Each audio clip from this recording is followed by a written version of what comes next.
आम खबर अवां ताईं पहुचाईंदा हलूं। कराची में मुख़्तलिफ़ खातनि में कम कंदड़ मुलाज़िमनि पारां मुतालबनि जी मिनता लाइ प्रेस क्लब आॾो एहतिजाजी धरणो हंयो वियो आहे।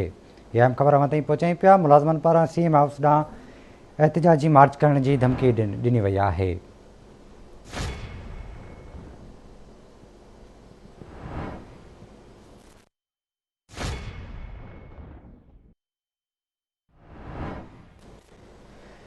अहम ख़बर अवां ताईं पहुचायूं पिया। कराची में मुख़्तलिफ़ खातनि में कम कंदड़ मुलाज़िमनि पारां मुतालबनि जी मिनता लाइ प्रेस क्लब आॾो एहतिजाजी धरणो हंयो वियो आहे, जॾहिं त मुलाज़िमनि पारां CM हाउस ॾांहुं एहतिजाजी मार्च करण जी धमकी ॾिनी वई आहे।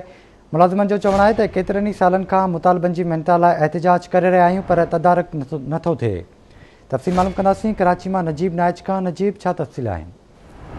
जी बिल्कुल, मुख़्तलिफ़ खातनि जे मुलाज़िमनि पारां गॾियल तौर एहतिजाज कयो वियो आहे। पहिरियां इहो एहतिजाज प्रेस क्लब ते जारी हो। कुछ देर पहिरियां जेको आहे मुज़ाहिरीन पुलिस जूं रुकावटूं तोड़े वज़ीर आला हाउस ॾांहुं वधिया ऐं हुते जेको आहे पुलिस सां छिकताण बि उन्हनि जी थी।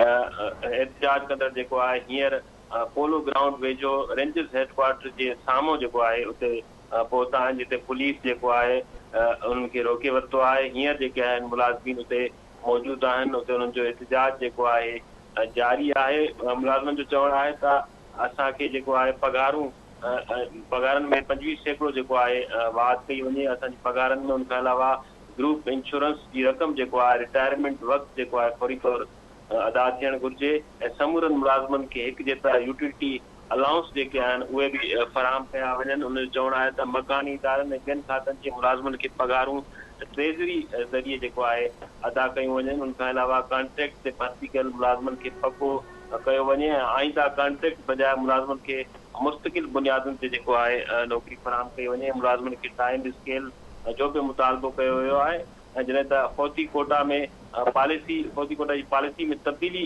जो मुतालबो पिणु कयो वियो आहे।